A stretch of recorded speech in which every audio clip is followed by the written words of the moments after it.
Okay, Jared WholeHEART.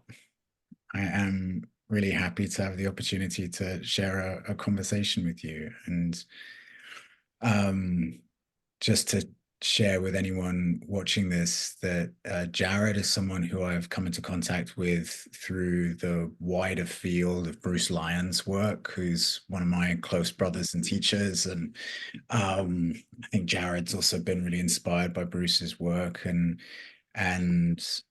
yeah, I think there was a mutual friend of ours that recommended that you get in touch with me after you spent some time at Haydn in New Zealand, right? And I remember Yeah, us starting to dialogue a little bit around, and I was just like, tell me a bit about yourself, Jared. Tell me what you've been up to. And then Jared listed this trail of adventures that he's been on and things that he's done. And I was just like, wow, who's this human? Who's this kind of pioneering human who's um yeah, I remember that I was touched by the holistic span of what it feels like your humanity has engaged with, all the way through from global scale projects and through to offering couples therapy and starting businesses through to being a father of four children through to holding a temple with your partner over there in the States. yeah, And just yeah, so maybe I'd be curious if we could start, Jared, with you sharing a bit about yeah the path that you've been on. Like, just give us some of the basic highlights so people can feel yeah what has been coming through you, what's been birthing through you in your life over the last, I don't know, I want to say 20 years. I know that's a big thing to say, but just some of the pieces that you shared with me that, yeah, I think people it'd be good for them to hear. yeah. One thing I don't know if I told you, but I think this is actually a good place to start. Is I grew up in a very conservative Christian. Um, I was Mormon. I grew up Mormon Hmm. and came from a long line of lineage that went on a Mormon mission as a missionary when I was 19. Kind of my first introduction to the world. I got assigned to basically the jungles of Bolivia, right in Argentina, and worked with various indigenous tribes. And even though Mormonism was a part of that, what really touched me the most was the people and the land and the ritual, and still consider it one of my most impactful experiences because of my connection um, with the people that are still with me. So, Hmm. that started, I think a couple of loves for me that were more remembering rather than getting to know something new. But one is a deep desire to know the depth of humanity, Hmm. like at all levels, regardless of title or gender or race or anything. Hmm. Just realizing that the landscape of humanity is, in my opinion, the ultimate frontier. I Hmm. was really interested in physics and medicine and those types of things. I was a gifted student and had opportunities to go to college and various areas, but I chose psychology and couples and family work because I actually felt that was the final frontier. Hmm. If I want to hit the edge of wisdom, knowledge of whatever this universe has decided to do, they've created this human set of humans Hmm. that somehow has led us to experience something beyond anything that we know. And maybe that's egoic in the sense that we see ourselves as so important. Hmm. But even amidst the ecology of existence, humanity has a big part to play. And that's part of it is when I moved into my studies, I came across systems theory, general human systems theory, which is a form of chaos theory. Yeah, I just ate it up. It was so enlivening to me. Hmm. And it still is. And, it's the study of circles and feedback loops and multiple planes of existence and how it all works as an ecology, like a forest. And so, even more so, humanity became part of a larger forest of plants and animals and earth and cosmos and all the things. And so, before I even ran into esoterics later in life, I already had this understanding of the dance Mm, and how beautiful the flow of that dance is and how important it is to understand the way we move in existence. And the other thing that came out of the Mormon mission is this love for sacredness, mm, um, that every people I came across, there was a sacredness to life and a way of being. And some of that was ancestral, some of that was cultural, some of that was just family. But I have a real love for understanding the depths of sacredness. And sacredness, sometimes gets a boring rap. mm, It mm, sounds like it's not too fun or it's not, this or that. But sacredness to me is presence, mm, it's fullness and being able to pay attention to all the ins and outs, which that does include pleasure and fun and joy and stillness and all the things. And so it eventually led to this desire of wholeness. And I think that's what you're addressing before, is this desire to experience the wholeness of humanity. So mm, yeah, I went to school, did a PhD, did two master's degrees, went to school forever, um, excelled in that. One of those master's degrees was business. That was my last one because I realized at the end, even I had poo-pooed economics and money. mm. And I realized, oh, that's another wound. And rather than just accepting it and saying capitalism sucks and all this stuff, I wanted to understand it. Mm, What is this animal, this organism? mm, Whether I agree or disagree, systems theory says there's nothing that's healthy or dysfunctional. Systems theory doesn't believe in healthy dysfunction. It just says this is what it is. mm, And other theories come along and say what's healthy or dysfunctional. And so I didn't look at mm, economics or capitalism as a dysfunction or healthy version of whatever. I wanted to understand it as an organism, as a creature. And so I delved super into business and economics and did a lot of work internationally, nationally, and then started a bunch of businesses. I was an entrepreneur. Um, I joke that 3 years ago I had like 42 tax returns, and this last year I think I had two. I was like, hallelujah, you know. But I was a serial entrepreneur. I mm, taught university for 20 years, mainly taught PhD and master's level students in counseling and graduate level psychology, and also MBA, Master's of Business, mm, entrepreneurship. And my main area of specialty was systems theory as it relates to innovation, mm, systems theory as it relates to healthcare, collaborative health wellness, what that means to be well, and how to, and really that's a bigger question of how to change, how to transform. mm, mm, Um, and then I also applied it to relationships. I did lots mm, of work on trust and attachment theory and all the stuff that people talk about. Um, and then on a side note, which isn't a side note, had my own family, had 4 kids, and moved around all over the place and trying to survive life. And along the way, um, in monadic teachings, there's a belief that around 14 to 17-ish, we get our first hit of what monad might feel like. And I think I did. That was my first touch. And then coming back to around 28, I had a significant experience around Saturn return where my daughter almost died. And I mm, remember making a promise to the universe that I want to understand life and death more fully. mm, And I didn't know what I was saying right then. And then all of a sudden things started to unravel. And I had my own, that was my first kind of mini spiritual awakening, but I had a major one in my mid 30s. And I can share that at some point if you'd like. But that opened me up full blast, mm, full blast. And I realized all the systems, and including academic, including economic, including relational, the narratives that I had been adhering to although they are real, they're a piece of the pie, and there's a much bigger pie that I didn't realize. And once again, is remembering. And just like anything I do, I jumped in full blast. Mm, I studied esoterics, I studied Tantra, I studied Eastern approaches, I studied Celtic, I studied various ancient cultures.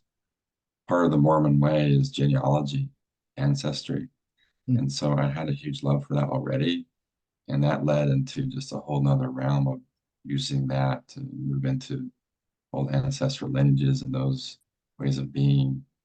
And, the final thing I want to add is to add to my big picture is my heart failure. I had heart failure. Um, mm, I was just talking to my partner, Anna, this morning. It's been almost exactly 2 years to the date that I got mm, out of the hospital. And this mm, is my anniversary week of, mm. 2 years Congratulations. ago. Yeah, thank you. Last week, I was told by the doctor, you're going to die. Mm, Prepare your things, say your goodbyes. And, wow. that's quite a message to receive. And it was a beautiful initiation. It was, I would have to say, talking esoterically, they say that when you fully surrender, it's your first kiss of the goddess. And I remember the night that I experienced um, the understanding that I'm going to die. Mm, And I stopped fighting. I'd been in so much pain for almost 2 years, just 10 out of 10 pain some days, panic attacks, vomiting blood, mm, not being able to eat, liquid diet, not being able to lay down, feeling like I have heart attacks every night, mm, having 120 pounds of fluid on my body, crushing my lungs because my kidneys are in failure. mm, All these things that people just don't know, like just every 5 minutes surviving, mm, surviving mm, every 5 minutes, and doing that for months and months and months and feeling suicidal. Like, is it worth it? What is this about? And the night I said, okay, I'm going to stop fighting, not because I want to die, not because I want to live, but I'm willing to allow life to do what it wants with me. mhm, And that was the moment that the goddess kissed me because I had peace come over me like I've never felt before. mm, Just, mm, and it's never left. I still have it in my system. And the next day, my heart started to improve for no reason. It was a beautiful experience. And I would say since that's when Anna, my partner, and I moved to North Carolina into the mountains, into a beautiful area of Appalachians where we have the oldest mountain range in the world here, mm, the oldest river in the world. It's very grandmother earth. It's life itself. And it held me during these 2 years of death. And then after we came out of that, that's when we got word to open a temple. We'd always thought about it, but you hear the land calls you. mm, And we were planning to do it here, but it had more other plans for us. mm. And so we leaned in. And that's a kind of the last part of our chapter right now is opening up temple after being connected with Bruce at Haydn and Mm, being part of the temple training and feeling such alignment with the monadic teachings. And this full circle, I'm finding myself delving into my old systems theory stuff that I did so much, the old business economics, the old healthcare stuff, combining with esoteric, and then realizing my monadic life because I can allow soul or life to move me without major plans all the time necessarily. It's creating some new waves, some new ways of being, and I feel more poised than I ever have to play the part, whatever that needs to be, and realize that life will also take care of me because I'm part of life. mm, mm. So that's where I feel complete for a moment. Yeah, beautiful. Thank you, Jared. Thank you. Yeah, it's quite an extraordinary journey that you've had. So many twists and turns, so many, yeah, creative emergences. I feel like an area that I'd like to go into with you is around health, And I feel like Mhm. that feels like an area that I've felt how some of your experience and perspectives can really inform singularity. And I wonder if we could go in that direction, but start with your personal health journey that you were just sharing Mhm. about there. I'd be curious to go through the portal of your own personal health journey into the wider insights that you have for larger scale systems of health and um, yeah, healthy living and prevention and so on. And so I'm curious what you were just speaking about, that what sounds like incredibly challenging time of, yeah, where you were experiencing all of these symptoms and so on. Did that happen after heart failure? Was that before heart failure? Like how did this happen in your life? What took you into this kind of underworld? Yeah, yeah, it's interesting. So when I had my awakening, I remember making the statement, and you have to understand when I had my awakening, I was fully in Mormonism Mm. still. Like I was into How Mormonism old till were my you? How old were you still in Mormonism before? When did you leave Mormonism? mid 30s. But even mid 30s, I'm 47, almost 47 right now. Okay. Um, I was always a rebel in so many ways in everything I did, even academically. I would kind of produce the rebellious theories, you know. And then Mormonism, same thing. I'll always question things, but around 33 to 35, I'm starting to have some movement towards something different. Mm. It's hard though, as a family. I'm a father and I have a spouse, and the spouse is very into Mormonism. My Mm. kids are in it. It's a whole community, it's a whole culture. So to leave something like that's not an easy thing, Mm. let alone the judgment and both of our families are very entrenched in that. Mm.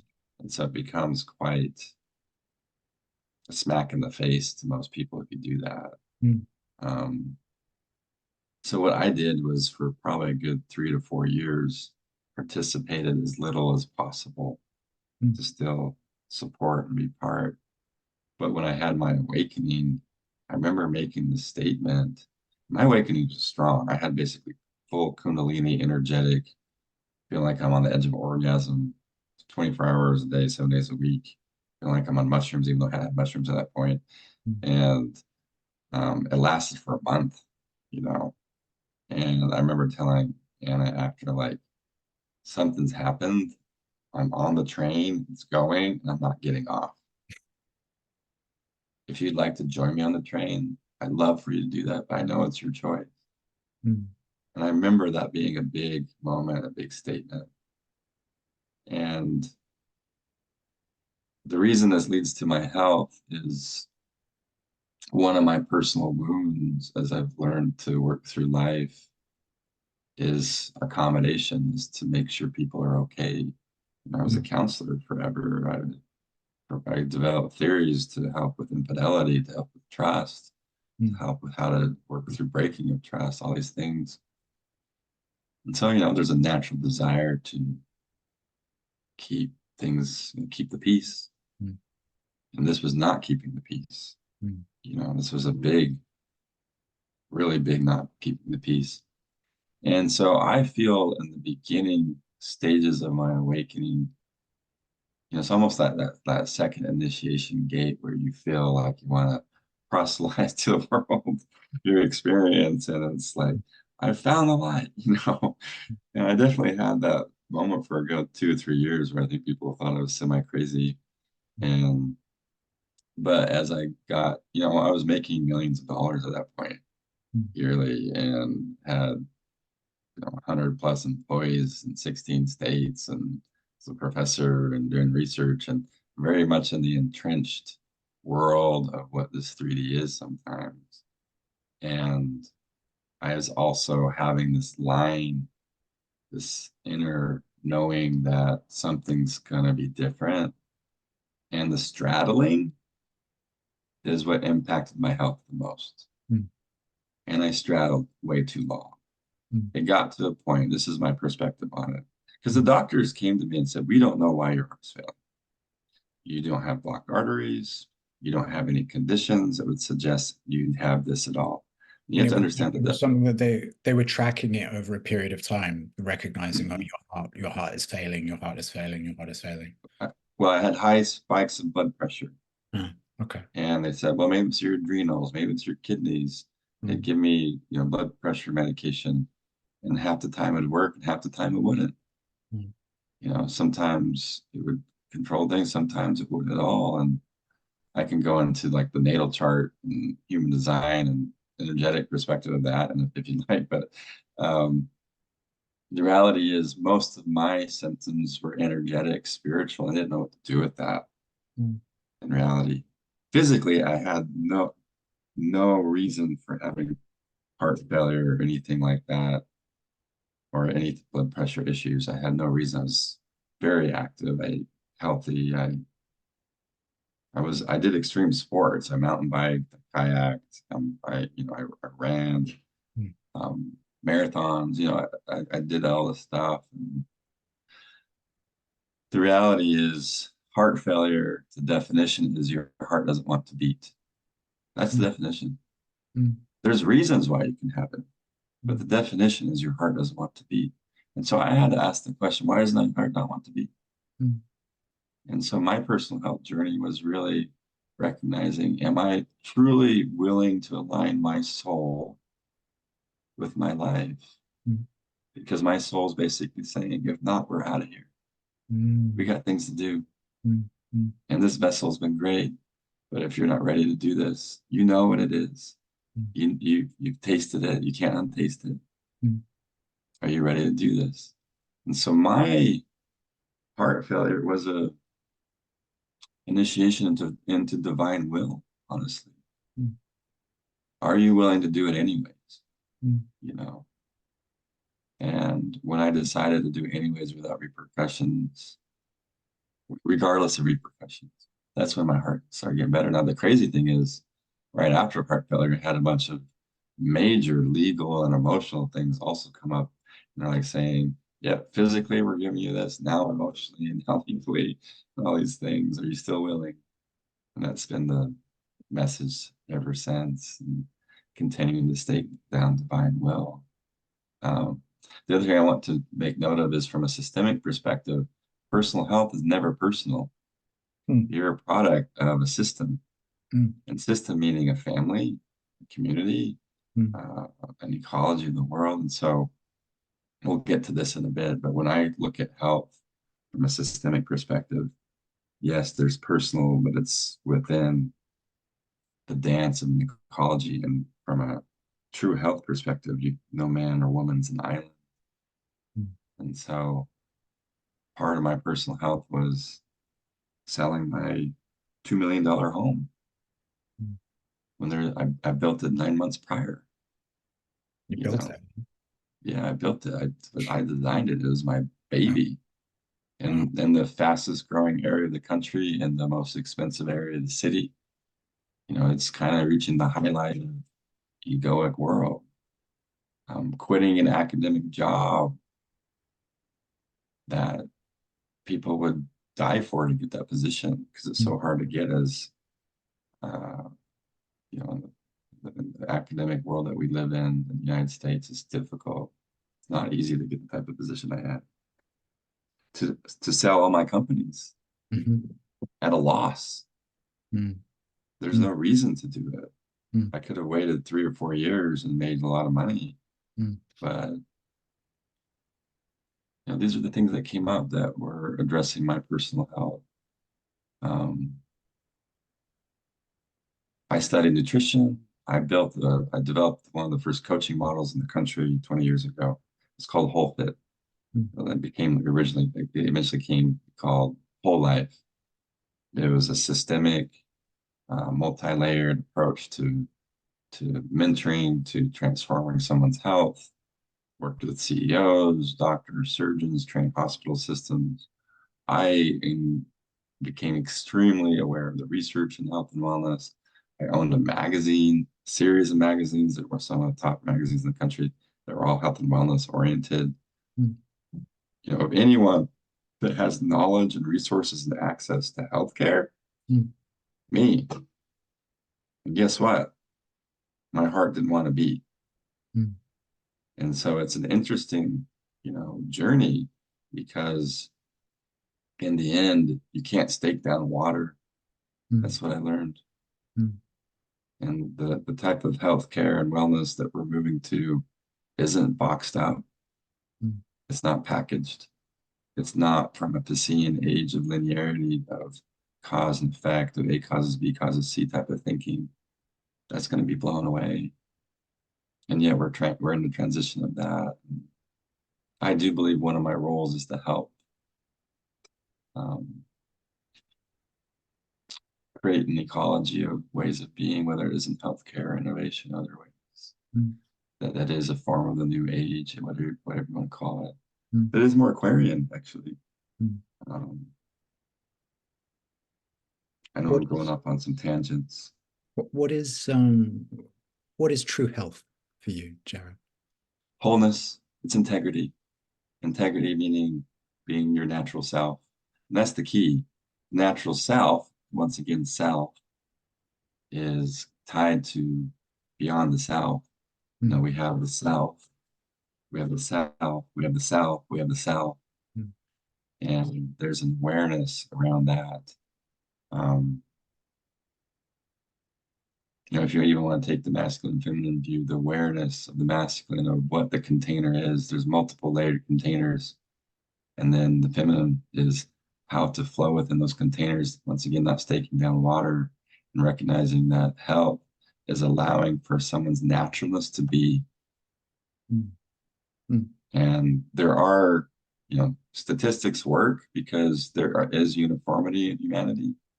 And it's interesting with statistics. I was a statistician for years in research. Mm. I teach statistics at the PhD level. And the interesting thing about statistics is, if you ever look at like a presidential election or something, you only need 2,000 people nationwide to have a statistical significant response for like the current status of who's going to vote for Trump or not. I mean, think about that. 2,000 people is all you need That out that of that can be 280 million. that can be representative, basically. That can be a Yeah, representative pool to exactly. the It's diverse. amazingly crazy. And it doesn't mean, once again, we still have our 5% error. Mm. But even the 5% error to have 95% with, validity within that range, it does suggest we as an organism, humanity, have a lot of uniformity. Yeah. We do. Yeah. And at the same time, we have uniqueness. And we love to quantify in terms of more or less 95% versus the 5%. The reality is you have to have both to be whole. And this Mm. is what I'm recognizing is from an Aquarian perspective, yes, let's look at the 95%. We need to learn how to ecologically be there. And also part of the health 5% is guess what? Thank goddess that 5% is not like everyone else Mm-hmm. Mm-hmm. because we need something we've never seen before. And Mm-hmm. you have it, and you have it to add to the whole system. And please, please, please listen to that because we need it, Mm-hmm. not just for yourself, but the whole thing. Mm-hmm. And so, going back to your question, health is naturalness. Mm-hmm. And part of that's becoming aware of what that means. The personality, soul, monad level, if you want to look at it from that perspective. Um, and then allowing the naturalness to be natural, to be. Mm-hmm. And that happens on physical plane, emotional plane, mental plane, causal plane, etc. Mm-hmm. Are we in a collective health crisis? Absolutely. But it's a fractal of our own personal crisis. It's a fractal of our own cosmic crisis. Mm. And crisis is an interesting word because in systems theory, crisis, once again, isn't seen. There's no morality in crisis. I mean, Mm. sorry, in systems. Mm. There's no good or bad. There's no, this is a better epic or era or period. This is a worse one. Or this is a better stage of life. This is worse one. Systems theory doesn't look at that. You don't go to a forest and say, this is the better tree and this is the worst tree. You know, mm, They're all trees. mm, You know, it's a similar feel. When you start coming from a systemic perspective, human systems especially, there's an unbiasedness of finding the life what is. And so crisis in systems theory is just a natural part of the mm, beauty of life. mm, And so we are in a collective crisis from transformational perspectives that I study quite in depth. That's a beautiful time. mm, It's actually one of the most beautiful times. mm, One of the things I study is called world systems theory. mm, You look at the entire planet as a single organism. You look at countries or cultures of groups of people as almost like single humans interacting with one another. mm, And it's interesting how many people do this without knowing it. You know, just a side note, Shell Oil devoted millions of dollars to study this mm, because they basically wanted to predict the next 100 years. Oh, if this happened to the world, if this happened to the world, and mm, it was really robust because they were basically creating future planning for their company. You know, mm, that's what they're doing. mm, But the impact of their research was quite enlightening to me, and it's the same idea. Within world systems, there's a belief that, once again, we're pretty uniform as mm, humans, mm, and we go through cycles. And the cycles actually, in such a crazy way, match the seasons of the year: mm, spring, summer, fall, winter. Even the Greek, ways of looking at this, if you look at it, it's interesting on the US dollar bill. Not many people pay attention to this, but there's a little saying on the back, if you were to take notice, that says Novus Saeculum. No one knows what that means. It means new saeculum. And the saeculum is an old word that comes from the Greeks that basically says civilizations and individual humans go through seasons. A saeculum is the spring, summer, fall, winter of a civilization, spring, summer, fall, winter of life. And we're going to the United States to create a new saeculum. mm, That was the idea.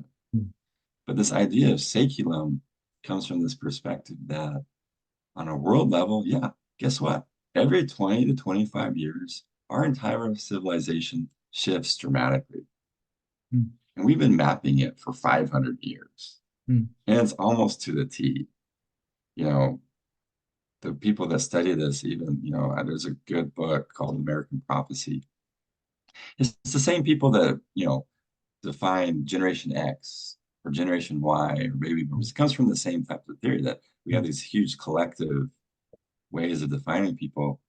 And what they said, back in like 1996 is, well, based on the saeculum, based on the collective, based on the world systems, we're moving into a crisis. I'm bringing this up because of crisis.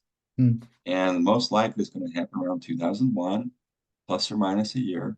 And we have four predictions. We think the banking system is going to collapse. We think there's going to be a major health crisis. mm, We think that there's going to be major terrorists. We even predict it's likely going to be some planes running into some buildings in a major city. mm. It's so Oh, crazy how really, predictive it that is. that level of specificity. Yeah. Wow. And the fourth one was a major pollution. And guess what? They got 3 out of 4 right. Wow. You know, 2007 banking crisis. The United States went through their second Great Depression. And the whole system almost collapsed because they invested too much in faulty loans to people that own homes that don't really have the collateral to own them. Mm, They said that this, and then they predicted COVID, even though it was 8 or 9 years later after that. mm, Same thing. And then what they show in the book and all these other world systems is, okay, look at 80 years prior. Yeah, Great Depression, World War II, 80 years prior.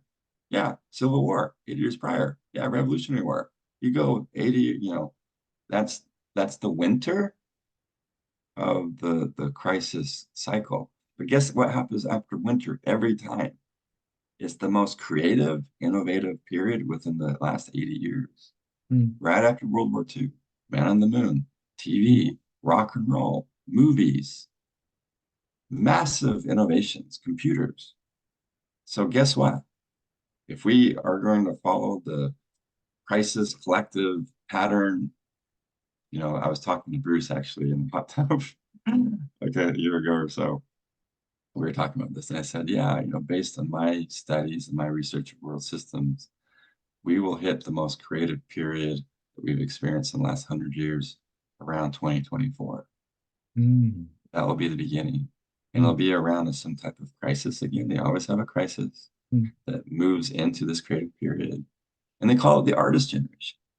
mm, It's the generation of the unknown, the mystery, the void. And guess what? Shambhala, monad, lightning, opening up to new ways. mm, Same idea. mm, And so, yes, we're in crisis, but I'm excited. mm, I know a lot of people aren't. Every every population, every civilization, if you read world systems, it's the same thing. During the crisis period, the world's going to end. mm, We're at the end. Things are terrible. But guess what? We've heard that message for 10,000 years mm, around every crisis. And at some point, we have to notice the pattern. Is mm, the universe going to end? No. mm, The cosmos going to end? No. But how can we be aware of the bigger ecological, cosmic ecological picture of what this means? The awareness, the consciousness is what gives us the opportunity to actually participate mm, in the crisis mm, and not be a victim of it. mm, And so I'm excited. mm, I look at this crisis and say, yeah, there's going to be challenges. It's going to be hard. But we've had 20 years of crisis. We have 20 years of winter. 2001 to basically 2024 has been the winter season of the 4-stage cycle. Now we're moving into spring. We'll be moving into spring. mm.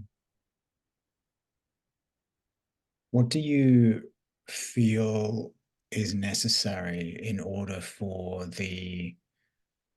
well, first of all, how much do you perceive that there are forces and interests within the collective sphere of humanity that, yeah, are not supportive of us transitioning into greater health?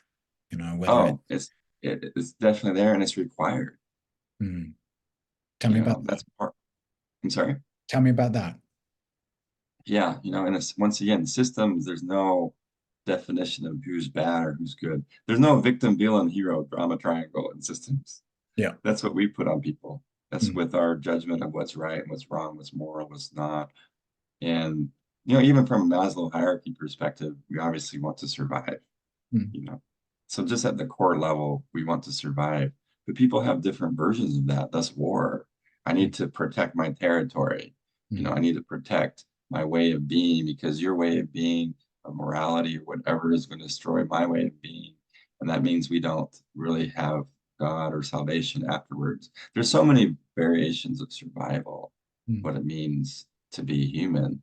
mm, And at the very core level, as we know from an esoteric monadic perspective, it's the fear of death. mm, What's going to die? And so when people face death, whether it's ego death or soul death or physical death, people get the most reactive, the most crisis oriented, and the most, digging their heels, holding on by their fingernails to the tower that's falling. mm, But it's necessary. mm, It's necessary to have that. And I know that I have to be careful, I guess, in some level. It bothers me. I have to be careful with this, honestly. But, the toxic polarity, and that's all over Facebook right now. It fits. I mean, people don't know it. It fits the pattern so well. The same thing happened in the 50s, right after the crisis of the last one, mm, because there's this understanding of what it means to be me and to be you, and what's mine, and what's yours. And during crisis, people are trying to hold on to something. mm, They're trying to hold on to something that's going to keep them safe and help them feel like, I am once again whole. But the reality, the paradox of it is, as we know, in order to reach the whole, we do have to die. And when we face death, no one really wants to face death. We have this mythological kind of narcissism sometimes in spirituality that says, yes, I'm ready for my death. mm, No one's ready for death, really. That's the whole point. mm, If you're ready for death, you don't understand what death is. mm, The narcissist, the spiritual egoist says, yes, I've done my work. take me, surrender, all the things. That's not surrender. Surrender is when you fucking don't know what's going to happen. Mm. And you've done all your work and you got to throw it out the window because you're scared as fuck. Mm. And even at that point where you're scared as fuck, I don't know what's going to happen. And just let it go. And the reality is that's the fractal of where the world's going. That's the challenge. Mm. You know, the real battle before it will go into the Aquarian age is facing our inner demons of our own death. That's the suicidality ideation. Mm. I had a client the other day, last week, he says, I feel embarrassed by saying this. He's done a lot of spiritual work. He's in the community. I feel suicidal all the time. Mm. And I'm like, brother, I felt it before too. Mm. We had this long discussion around what it means to acquaint ourselves with death. That suicide oftentimes is a desire to die, what that can mean, and look at it a different way and just open up his eyes to a different way of feeling what suicidal ideation really means for him. Mm. You know? Mm. So going back to your original question, are there powers that be? Are there people in positions that don't have the best intentions? Absolutely. And the reality is, because of the nature of the ecology of the system, they'll play their part, others will play their part, and the universe will continue to go in the cycle of survive. Every time we go through a round of these, we, in a sense, expand. Mm.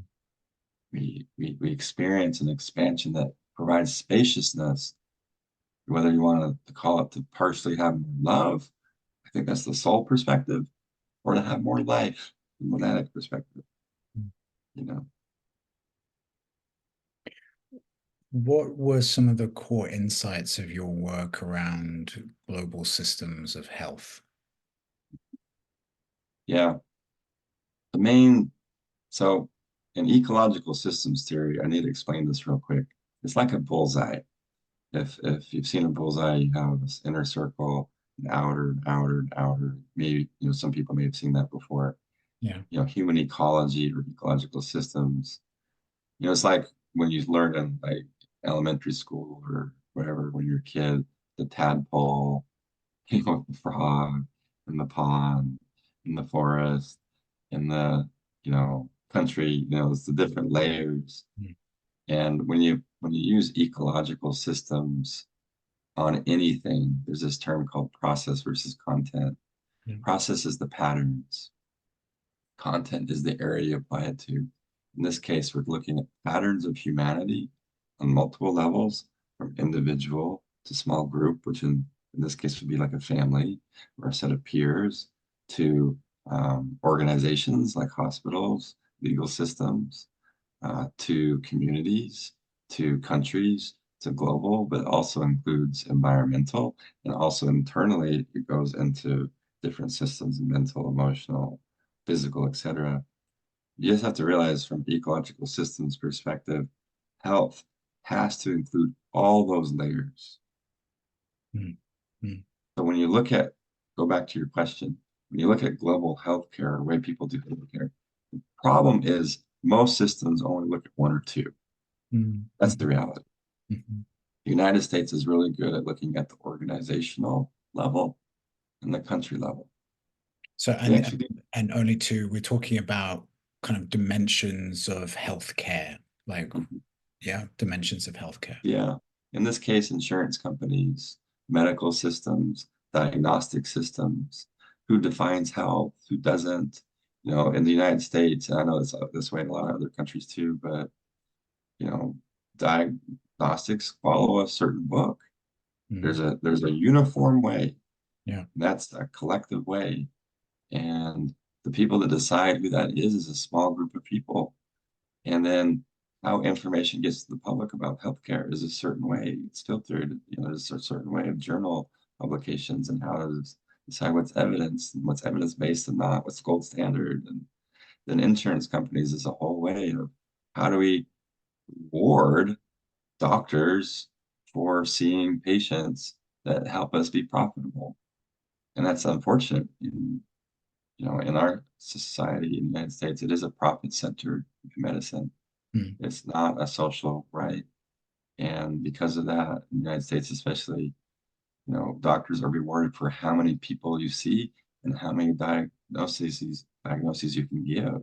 Mm. So it becomes a numbers game. A doctor to survive because of the massive liability system too, the legal system that's applied to medicine here, where you can be sued and lose your license and your livelihood just like that, even though Mm. you spent 12 years studying and you're in massive debt, which is another educational system issue. It's all connected. How Mm. much money does it take the average doctor to actually get to a point where they can practice medicine? Mm. It's close to $1 million. Mm. And most people don't come from wealth like that. Mm. And so all these things contribute to a doctor says they may originally have been attracted to medicine because they want to help people. Well, unfortunately, by the time they get to medicine, they realize for me to even survive and take care of my family, I need to see 60 patients today. That means I need to see them for 10 minutes or less. I need to give them medication as quick as possible to give them a band-aid solution because I don't have time to actually ask about their family, their mental health, Mm. their environment, anything like that. And all of a sudden, medications are everywhere. The root causes are not addressed. And because systemically it's all connected, families suffer, communities suffer, you can see where it goes. And that is not an uncommon way that medicine works in most Western world. There are countries like the UK, a lot of places in Europe that are using socialized medicine. There's some good things there. I've talked to the Minister of Health of the UK. I've talked to the Minister of Health of Mexico, various countries. They have different dilemmas. The one thing they're doing well is they are looking more at an integrated care system. I can talk about that in a bit.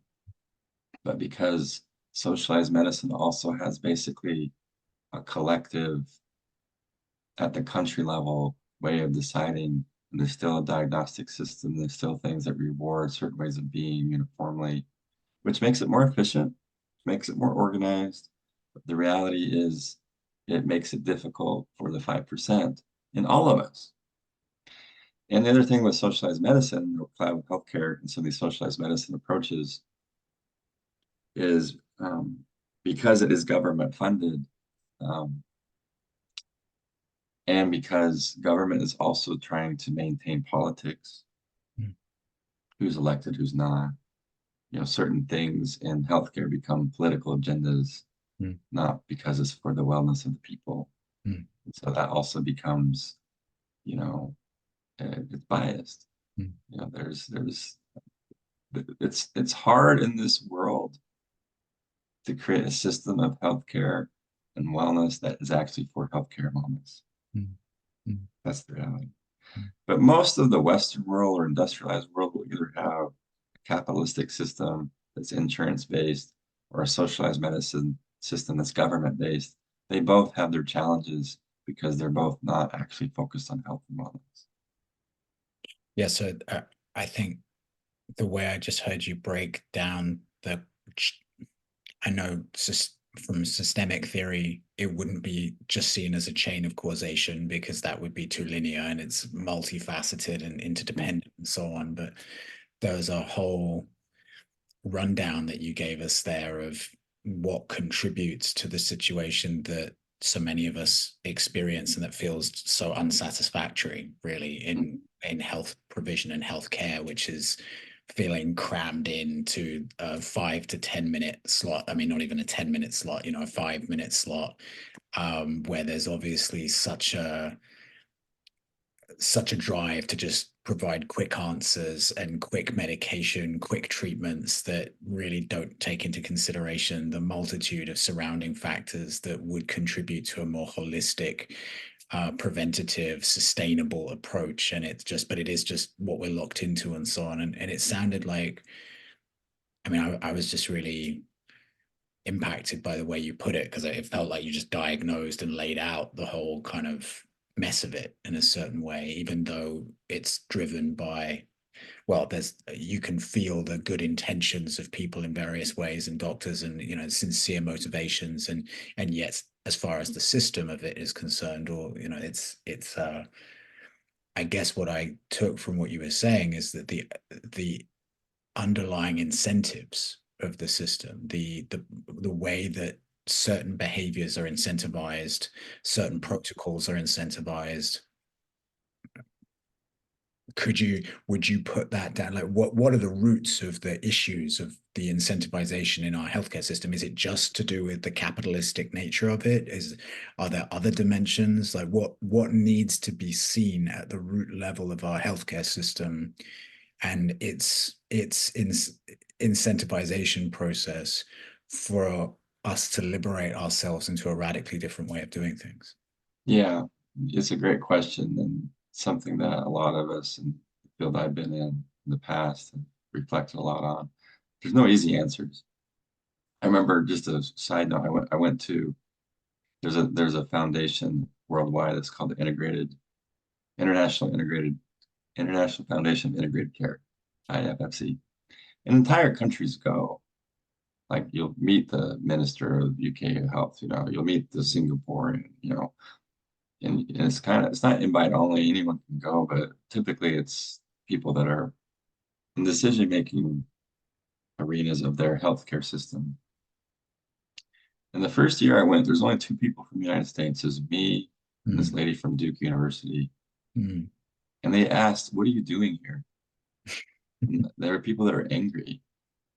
And they said, "How can you ever do integrated care or this type of care in a capitalistic system?" mm, And I said, blankly, "That's what I'm trying to figure out. mm, That's the point." And so that was, almost 20 years ago. mm, And since then, at least in capitalistic systems, what people have tried to do, instead of saying, money and power don't exist, they do. mm, mm, We have to consider it. mm, And because these systems are mm, so massively powerful, we can't just grassroots the hell out of it. It doesn't work. And so what has been is a systemic approach in saying, is there a way we can still feed the monster on some level until it, evolves over time, hopefully, like the insurance companies? And so what we've been doing, a lot of us, I don't do it much anymore, but we've been proving how providing health and wellness to patients is more profitable. yeah. So to So use for essentially the drive of the system against the system to evolve the system. Exactly. So let me give you an example. Colorado is one of the first states in the country that's trying to make the entire state an integrated care system Mm, monetarily. I don't know if they're going to go, but they have this large grant. You know, um, they basically go mainly in primary care, which is family physician care. Kind of first physician you see if you're in the medical system here. Um, what they do is, if that clinic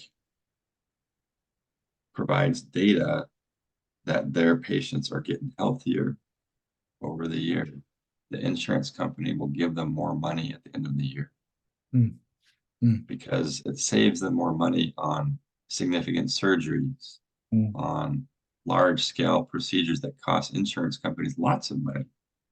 So it's an incentive for them mm, to not have to go to heart surgery if they can do something that's going to help their heart health, not have to get to that point.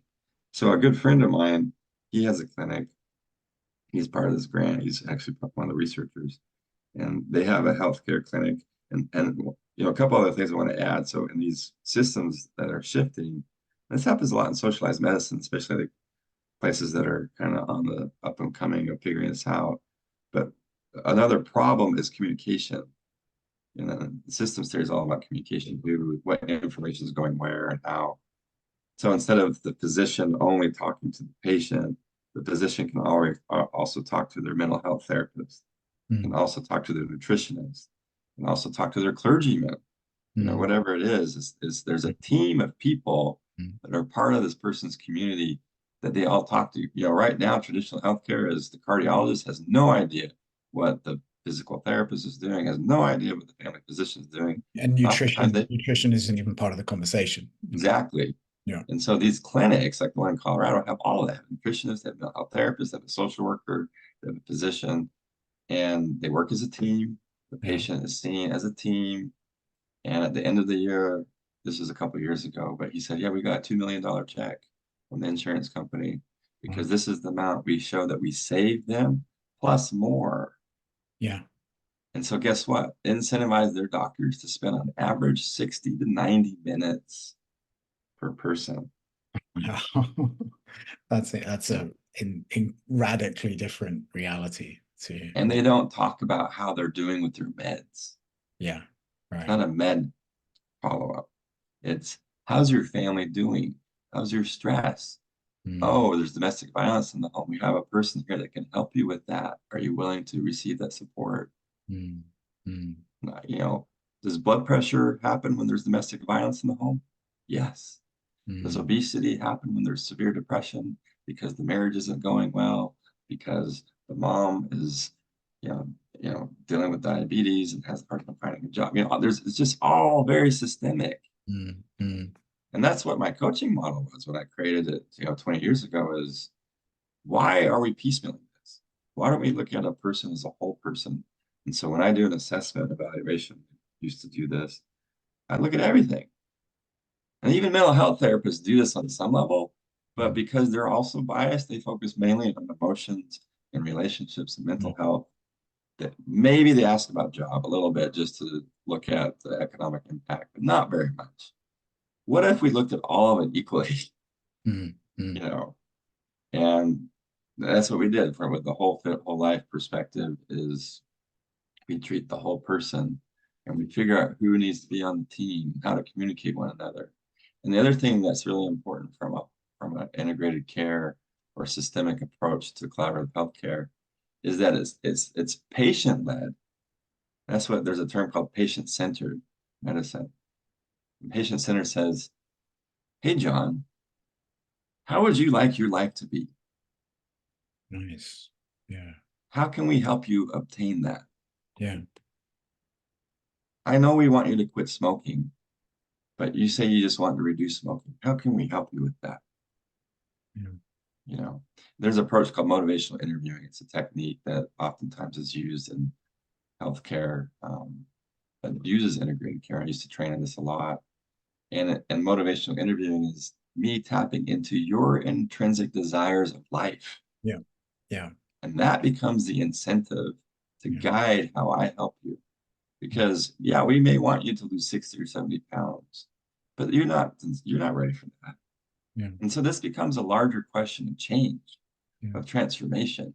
What actually helps someone change in a way to live the life that they truly want to be in the season that they're in, Yeah. Yeah. not me above healthcare system, insurance company, doctor, looking at you through a microscope in a hierarchical way saying, this is wrong with you, diagnosis. I'm going to fix you, follow me. And if you don't, you're going to be punished. Mm, mm, That's the current system from an emotional relational perspective systemically. We have to flatten it. We have to mm. include all the pieces. We have to be conscious and aware of how it's moving. And we also have to be aware of some of these pieces, unfortunately, are incentivized by parts that don't want wellness and health. Mm, mm, But we can still make sense of how to include them. mm. That's the reality. So would it be right to say, one of the pieces that you were communicating there that felt like it was just a radical 180 is that the health systems, the integrated health systems that you're describing that are showing themselves to be much more actually health effective. The difference in the incentivization is that in our current system, what is incentivized is making money, Yeah. basically. And that's what's incentivized. And so that determines so many factors in the system that are the problems that we currently face, right? But what you're talking about is the emergence of systems where health itself is what is incentivized. Yeah. And what I would say even more so is life. I like to use the word life. Life is incentivized. And health is a part of life. Yeah. Because instead of asking you, John, how can I help you be more healthy? Yeah. That has kind of a buzz word that is not always, well received by people anymore just because of the charge that comes with that now. Oh, Mm. healthy means I have to eat food I don't want. Yeah. Health means Particular I have to diet. take medicine I Yeah. don't want. And health reminds me that I'm not living the life I want. Yeah. Let's get that off the table. What if health was a tool to help you have a life that you want? Nice. Yeah. And not just the life that you want from the individual egoic people perspective, the Yeah. life that is also including your family, your community, that helps support this ecology that we're in. Yeah. There's two extremes to this. And I've thought about this monadically too. I know this is side of a tangent, but you have this one tangent, and when you hear monadically of I need to give my life, my monad, I need to give service. I need to make my life a service. Well, that's interesting. When I first talked to Bruce about some of this stuff, that was such a turnoff to me Mm. because of my Mormonism, because Mhm. that's the term that they used, literally verbatim. You have to give your life to the Mormon church to serve, because that's what's going to help. And we gave up our freedom and Mm. we self-sacrificed and martyrdom. Mm. But I've been able to come full circle with that realizing that when I give myself over to life itself, Mm. to the Mm. monad, I'm Mm. not self-sacrificing. Mm. It's not throwing myself off the cliff so I can help something else that I don't believe in. It's Mm. actually participating in the life I'm already a part of. Mm. And life begets life. So I will serve the monad, and the monad will also serve me, and everything else, because Mm. I'm part of it. Mm. And so, in the healthcare perspective, you have two sides. You have the side of, I need to take care of I need to take care of me, Mm. or I need to take care of the collective at the expense of me. Mm. Well, in systems theory, there's a term called both and. Mm. Always both and. Mm. We want to take care of the collective. Absolutely. And are you part of the collective that needs care? Absolutely. Mm. And both can exist. Mm. They're not, ulterior motives necessary. So that's something else that a healthcare system has to include, Yeah. is both the individual and the collective and everything in between. I love the vision of a life-centered healthcare approach. Yes, That feels yes, really alive and profound and beautiful. And it has me also then be curious to tune in with you. And you kind of tuned into these pieces previously, but if we shine this inquiry over the epidemics that are present in society, and particularly they're talked about a lot in the US at the moment, like the diabetes, obesity, opioid epidemic, mental health. I guess, how would you describe what's going on? How do you see what's going on with these epidemics of pain in so many yeah, ways happening to people? yeah. So, once again, everything's fractal, right? Yeah. You can take an individual that has diabetes and they become a mirror of how society is dealing with diabetes. Mm. And there was a significant period of time in my career where I worked in hospital systems, Mm. developing new ways of addressing diabetes, obesity, heart health. And I Mm. want to give you a few examples. Mm. So I worked with a hospital in Kansas, and once again, the incentive for me, this is so interesting. The incentive for having me come on board, a PhD doc student at the time, I was at Kansas State University, you know, experimenting, Mm. those were the days. Is they had a bariatric surgery program. Mm. Basically, people that, had want to lose weight and they want to reduce their stomach or take out their stomach, that type of thing. And the insurance company was paying out portions of it, and they're realizing they're doing too many surgeries and they're losing money. Mm. Okay. And so they wanted to fund this program at this hospital system to help people lose weight, really to help them not go to surgery. Mm. Mm. And so, okay, I accept. You know, um, I worked there. I developed a program with physicians, nutritionists, social workers, mental health therapists, where people would come in, integrated care. We didn't have a single person go to surgery Mm. because they lost significant weight. Mhm. And guess what? I barely talked about weight. Mm. I barely talked about weight. Mm. I want to give you a few examples. Mm. I have a book. I wrote a book called Whole Fit Wellness for Life. Some of these examples are in that book. Mm. Um, And it's an integrated approach to, health and wellness. But, this one guy came in, he was a rancher, lots of ranching and agriculture in Kansas. And I always say this, I share enough details to give the idea of what's happening, but enough details I'm shifting to protect the confidentiality of and privacy of the individual. So just let you know, if you think you know what I'm talking about, you don't. So anyways, rancher, Kansas, well-to-do, quite wealthy, married, high blood pressure, type 2 diabetes, weight issues, CEO of his own company. He comes in, I'm like, it's very clear. You don't want to be here, do you? No, my wife forced me to come,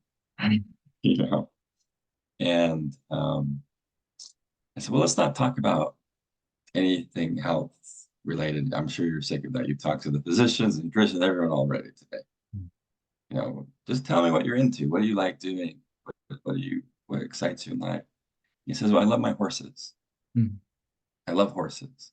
Oh, tell me about your horses. Well, I have a horse ranch and I raise them and they're beautiful. Oh, how often do you spend time? Honestly, I haven't been out there for a month. What's going on? I have so much going on in my business. I have 2 sons. They don't want to take it over. I'm trying to figure out how to transfer it to someone. I have plenty of money, but I don't want to just let all the employees go. It's going to ruin their lives. I'm stressed. I don't eat all day. Then I binge at night. I'm drinking caffeinated beverages all day just to stay awake. I can't sleep.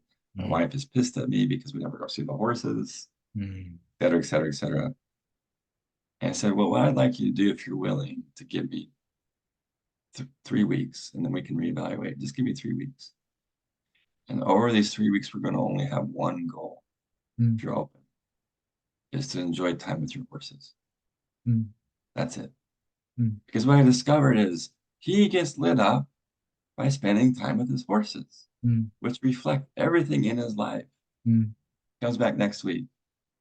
Okay, what I started to do is talk to someone in the company to help take it over. It's not my son, but that's going to actually, he's going to start giving me some time during the weekends. He's going to lock up, and I actually get to go for the first time this weekend with my wife to see the horses. And I'm so excited about it. I actually found myself eating a little better this weekend. Like, we're not talking about eating. It's okay. We don't have to talk about it. I know. I'm just letting you know. And my wife actually got really happy with me. I said, cool, go have fun with the horses. Come back next week. Tell me how it goes. Next week comes. My God, it's working. Da, da, da. Within 6 weeks, we took his blood sample. He shifted his eating. When you do horse work, it's active. He lost weight. His marriage was happier. He's moving towards retirement. He's on a track of health he's never been for in 20 years of his life. And I could repeat that story by 1,000. And what if the whole healthcare system did that? This isn't about diabetes. This isn't about obesity. This is about your life. And if obesity is getting in the way of your life, let's talk about it. If diabetes is getting in the way of your life, let's talk about it. But what's the life? What's the aliveness that you want to have?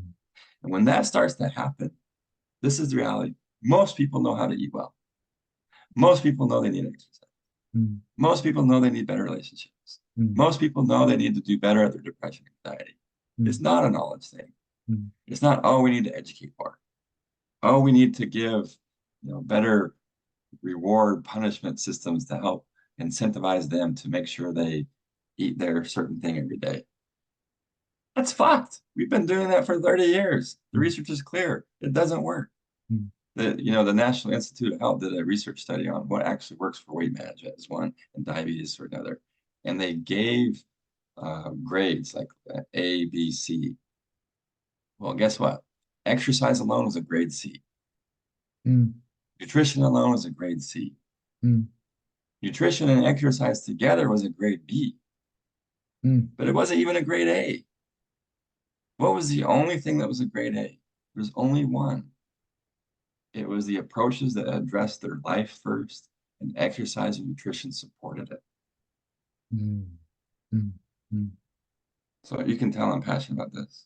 But we are fucked. We are stupidly fucked because we don't realize that we have an opportunity as a humanity to say, guess what? And it gets in beyond healthcare and wellness. I know you know this, John, but it's this fear, this deep core wound fear of humanity that says it's not okay to be my natural self. Yeah. And if we can get over this, that not is it just okay, Mhm. it's what's going to help us survive, not just survive, but thrive. And if I can help celebrate you, help discover that amongst everything, then a tree becomes a tree, a tiger becomes a tiger, Mm, a mm, John becomes a John. mm, mm, And that's the beautiful opportunity that we have mm. to change the system. I love the focus on life, on what is Yeah. truly life-giving as the basis for health. And for me, it connects me into the the work that I've done with myself and in the communities that I'm a part of to open ourselves to life. I think that in a certain way that feels like it connects me to a monadic healthcare approach is, what is truly life-giving in our core, in our soul, in our body, in our heart, and yeah, the relevance of that for health. And then as I tune into that and receive what you've just been sharing, it also has me feel the interconnection between how much people can liberate themselves into a life-centered approach to health in relation to our current economic model. Because Exactly. I noticed in the story that you just shared about this guy, one of the things he said was like, he's got plenty of money, so it's like he's not in a situation where his survival is dependent upon whether, right now he has that, he's working three jobs or whatever. Or, I can just imagine the number of people who feel trapped, essentially, like trapped economically with this in a survival kind of hamster wheel that they're just in trying to make ends meet, and the life sapping, life draining impact of that, which then perhaps plays itself out through the kind of epidemics that we're speaking about, and Yeah, I have actually a comment on that I yeah. think's going to relate to what you're saying. So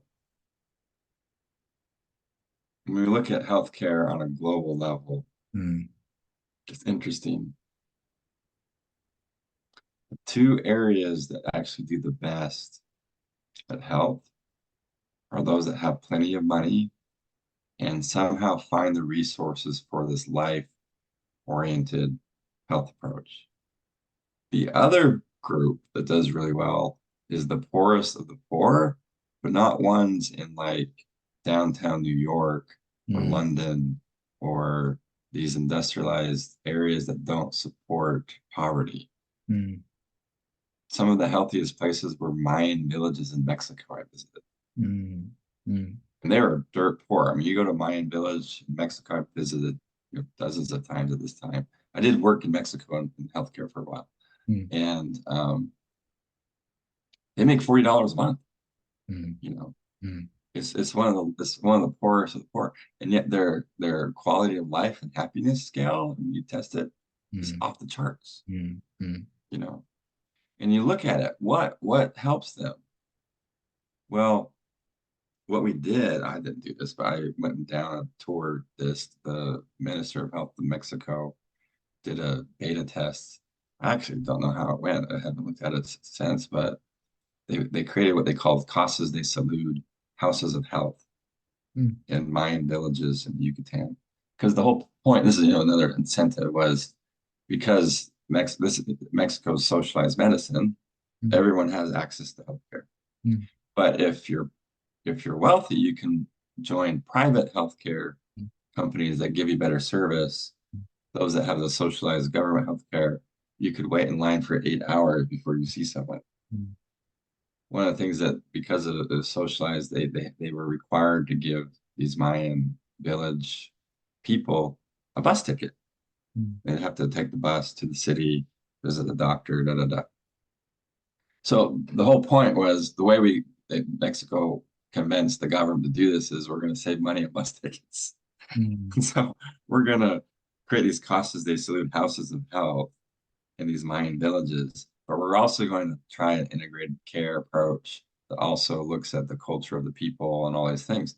It was fascinating. Mm. So, there's a whole bunch of cultural studies out there. This is something I used to do, transnational cultural work, where, you look at the United States coming into Panama, creating a program, leaving, and it really fucks the whole system, and they should have never come in the first place, type of thing, you Mm-hmm. know.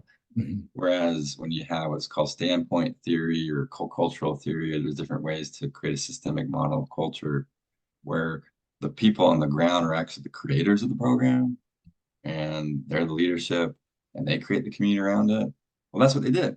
And Mm. you go into these casas de salud, there's a round building, which is super cool. They're Mm. right in the middle. There's a waiting room in the middle. You have the nutritionist, the psychologist, the physician, Mm. all right there. Mm. And no one had a single patient file. They were family files. That's Mm. what they decided. It makes no sense to have an individual file. We as a Mayan group are going to choose to have family files. Wow. So the whole family is in a single file. Yeah. And the family is the patient, right? And the other thing that was interesting is the Mayan leadership developed the way to communicate what was important. In one of the cities I went to, they had it was the equivalent of like Mayan Zumba that they did every day in the community square. And it was like a thing that they invited people because they knew that they wanted to be more active. Yeah. And these are all things that they develop, you Yeah. know. Yeah. And so one thing, thinking about Aquarian age Yeah. is another part of the themes that we're getting from some of these examples is that this is a community-based Aquarian movement that has the people on the ground figuring it out. Mm. Mm. And that if there is a system involved, insurance, healthcare system, government, that they're supporting. Once Mm. again, think of patient-centered, Mm. community-centered, Mm. you know, it comes from this place of, yeah, we know our people. Mm. Mm. We know what John down the road needs. We've known him for 20 years. Mm. Everyone knows that he fights with his wife, Mm. and we know what they need, and we can support them. And let's come together as a tribe, as a group to help them, you know. That seems to be another major factor in this. Mm. And unfortunately, United States and industrialized people, we don't know our neighbors. Yeah. Yeah. Yeah. It's No. been hyper and individualized societies. Yeah. So I do think the Aquarian age is going to break some of those towers down too, which will Yeah. help with health and wellness, Yeah. which we know that the most effective communities that work well together, even like the old Hindu tribes that did the traditional pujas, where if someone had a problem and, these communities that had no history of murder, what would they do? When someone had a problem, they all circles in Kar village, and the Yeah. person talked about it in the village, Yeah. and everyone addressed it, Yeah. same idea. I love this. And I feel like this is so, I'm having downloads just as we're speaking about the, yeah, the focus on life-centered systems, whether it's life-centered economics, whether it's life-centered healthcare, whether it's life-centered politics, systems that incentivize that which is truly life-giving, Yeah. where life is at the center. And so I'm curious, Jared, given where we are right now with our healthcare systems, it's obvious from what you've been sharing that we want to move towards a way of doing things, which is this integrated healthcare, kind of approach. What can people do now, just as individuals, to set up systems in their own life where they have that kind of multi-domain, engagement with their own health? Yeah, and you're talking about like the individual family, Yeah, the yeah, individual, yeah. just What everyday can I do? person. What can my neighbors do? What can, my Mhm. friends do? Yeah. Yeah, I think number one is realize you deserve life. Mm. You Mm. know, that may sound funny, but you know this. Most people don't. Yeah. Yeah. They feel like, whether you want to call them a slave or self-martyrdom or self-sacrificing, and I don't know how many times I've shared with people. I've seen over 10,000 clients in my life at this point, like a lot of people. And the most important message I can say, if I could only give one statement to every single person on the planet, you deserve to live. You deserve life. You deserve life. It's powerful. You deserve life. And so then the next question becomes, what would you like to be? And it seems kind of ivory tower and almost a little bit you know, culturally insensitive, possibly, that, oh, the American dream or whatever, like you can just have whatever you want. And that's not what I'm saying. I'm saying I just want to know what lights you up. Mm. And what lights you up helps you understand the natural part of you, Mm. because I need the natural part of you. Like when people realize that life isn't just about an external life that they have, but life is an internal way of being, Mm. Mm. that they get to experience the gift of life that they are, and that I need it. We need it. That's what we need so Yeah. bad. You know, that might be a big ask of us to help others understand. But to me, is if we can just continue to share that message over again, hopefully the Mm. zeitgeist of the world can understand this monadic. I think the monadic lightning bolt that's coming in Shambhala, my Mm. hope is more than a tower's falling. Tower's Mm. falling is just a precursor. Mm. I'm hoping that, I go to the trees outside every day and I tell people all the time, they're my greatest teachers right now. Talk to the trees. Mm. And what I keep hearing from them again and again and again is be like us, be like us, be like us. We can show you how to do it. We can show you how to do it. Mm. Live. And we do focus so much on surrender and death and all these things that are very monadic as well. But it's a equal side of the same coin of life. Life and death is part of that whole thing. That's the esoteric abstract Mm. nuts and bolts. Um, I think realizing, reframing the narrative that health and wellness is about your diabetic numbers or your Mhm. blood pressure or your heart rate.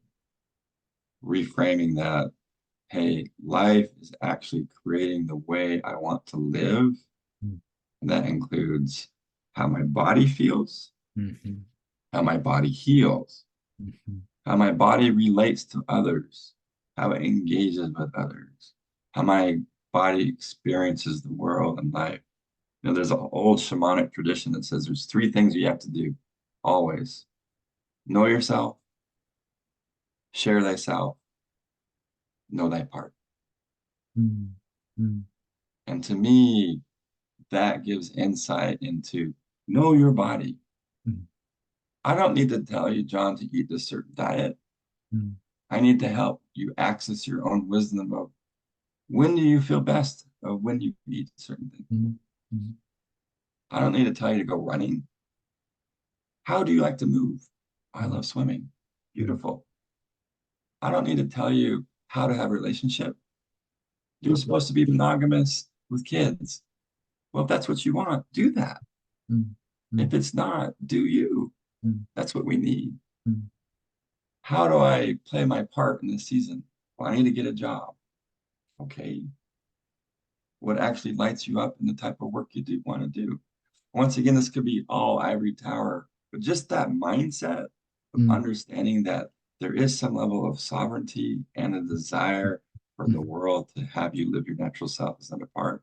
Mm. And I think the third part I want to add, and I reflected on this a little bit just now, is recognize that health is your physical, is your emotional, is your mental, is your relational, is your spiritual. And that really health is talking about your life. So the everyday person, I would say, if you're listening to this, I'm going to look at you right now. Ask yourself, sit down, be with your soul, go to the forest and say, is this the life that I want? And it's not a selfish thing. We need you to live your natural self, to be part of the ecology. I need a tree to be a tree. I need a tiger to be a tiger. I need a John to be a John. And you will receive download. You will receive transmission. The body is amazing. You get lit up by the time of the things that you need to do and not do. And have the courage to set the boundaries, which means saying yes and no to things you need to. Feeling magnetized and draws to the thing that you feel drawn to, feeling repulsed for the things you feel repulsed. Trusting that, applying that to your relationships, to your food, to your movement, to your spirituality, to your work. I trust if you do that, life will hold you. Mm. I think that is the great opportunity. Mm. Yeah. Yeah, beautiful. Thank you, Jared. Yeah. Yeah, I'm just noticing, as I said, I feel there's a piece which is so critical here to what life-centered systems can be for us. And I know in my own working with people and the communities I'm a part of, it's so vulnerable often for people to take that step to say yes and risk, to take the risk, of giving themselves to what feels truly life-giving, because we have a lot of patterns and systems that tell us that actually choosing the safe option where you just fit into a system that wants you to be a cog in the economic machine, or wants you to play out your relationships this way because that's just how the emotional structures are set up from the family systems that are involved, whatever. It's just, in the work that I do with people, it's so often the case that people deeply long for life, and they're Yes. terrified. They're terrified at the same time of what might I lose? What might I have to give up if I say yes to living from a place of what truly feels life-giving. And I think in my own experience, there's several that tension, the vulnerability of giving yourself to more life and trusting where life takes you is something that plays itself out in various times and ways across the journey. But the what is so enriching when you do so is, yeah, it's what you were speaking about at the beginning when I asked you, what really is true health, and you said integrity. And I think this is what we're speaking to, which is, it is, Yeah. you're speaking about what it means to live in integrity, with life, and how Yeah. life wants to express through your soul, through your heart, through your mind, through your emotions, through your body, through your community, through the wider fields that you're a part of. And yeah, I feel like, it's such a thing to learn to sense and respond to what life wants, whether Yes. it's in a conversation, whether it's in my connection with my own body, whether it's in when I'm in the forest, or in my community. I feel like this is part of what's coming. I feel like this is part of the Aquarian kind of paradigm in a certain way, is that it's life centered, and Yeah. and and we let that order us. We let that reveal to us how to be, when we learn to sense and respond to life. Yeah. And I think, I do a lot of mentoring as well with people on this, and it is developing a relationship with life. We start to develop a level of trust. We don't have to Mm, cannonball into the deep end of the pool just to say screw it all and mm, just let life move me and mm, do what I did and sell all my companies and quit all the things. But that might be the way to do it. mm, But the reality is, what I've discovered for a lot of people is sometimes the first step is developing a relationship with their soul. mm, That the more they develop a relationship with their soul, it starts to expand their vision of who they are from an identity perspective. Yes, we have an ego. Yes, we have a family of origin. Yes, we have DNA, ancestry, and that's a part of who we are. And when we add soul, we add another, 5 to 8 billion years of imprints and experience and energy and frequency and wisdom. And that expansion helps us understand, oh, yes, this is more of who I am. Oh, this is more of the opportunity I have to play. Oh, these are the gifts and the ways I have to access. And we're more likely to move into the monadic life as we gain more mm, soul remembrance. And so I'm a big believer in soul remembrance, mm, practicing soul resonance, helping develop soul community. That seems to be a really important precursor. And it's not linear, as we know. mm, mm, Times it's happened at the same time as we develop that monadic life mm, relationship. But if we're, this, I'm biased myself, I recognize it, but I'm a big believer in soul work. That in many ways that helps us develop health and wellness more so than anything. Because if we think of soul as the spirit and body working in relationship, spirit has billions of years of experience and frequency, but it doesn't always have experience in a body. The body that we have has 20 to 40 to 60 years of experience. Our DNA has thousands of years. That's a drop in the bucket of billions of years. And yet there's powerful in the density of elements that we hold. These elements that are in our body are also billions, if not trillions of years old.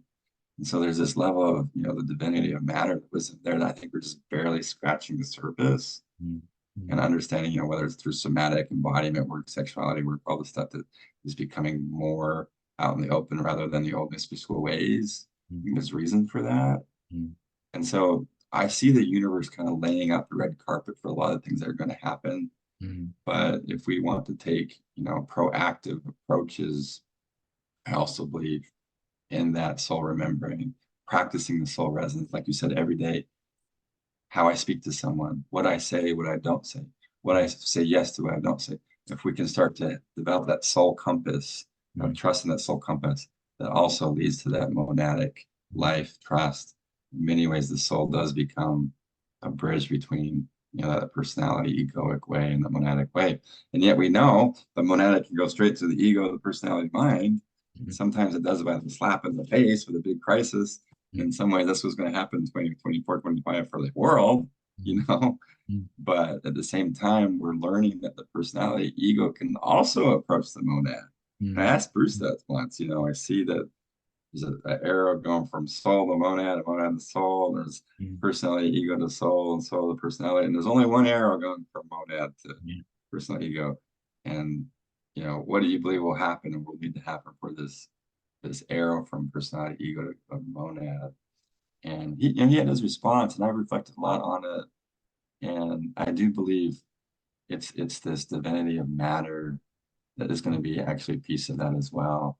So another weird thing, I don't think will sound weird to a lot of people listening to, but the importance of connecting to the ecology of the planet, to density, to elements, to get into those shamanic divinity of matter ways, I actually think is also a way to provide opposite direction of lightning that's going to impact health and wellness in a very deep way. We already have a sense, there's so many people attracted to plant medicines right now. There's so many people attracted to shamanism more than any time in the whole planet. There's so many people wanting to go back to their roots, to their indigenous ways, to the ancestral ways. Those are all signs as a collective that, yes, the root of our body, the root of the planet is also here to give wisdom in that sun and moon marriage, And so that's my other advice is, from individual perspective, get to know the elements, get to know the forest, get to know your land, get to know the environment. There's wisdom there. Beautiful. And last question for today, Jared, that I'd be really curious to hear you share something on, which is what would you say to anyone who is in a health crisis now? Yeah. Might sound strange, but I'd say thank you. Thank you for your courage. Courage comes from a word from the heart. And so I would say, I don't understand completely what you're going through. I've had my own crises. I may have more. And my experience of my own is it got me to turn into my heart in a way that was frightening. And I started questioning lots of things in my life. And for you to continue and to work through it and fight, thank you. Because what you're doing is you're giving life to a heart that I want to feel and the world wants to feel, and you're still beating. Yeah. That's just me. Health crisis leads to the broken heart. And the broken heart helps us access something that we can't otherwise. And so I would say, hold on, trust. I don't want to minimize or excuse or suggest it's not challenging. It's fucking challenging. Thank you for continuing. And know that there is life that wants to beget life. We don't always know what that looks like. And be willing to open yourself up to ways of receiving that in ways that you may not have experienced. And also be willing to share your story, Mm. to share your emotions, to share your hardships. Mm. Don't hold those back. We need to hear those too. Mm. And also be willing to share whatever part of life you want to share with the world, because I want it. We need it. Mm. So that's what I would say. Yeah, beautiful. Thank you, brother.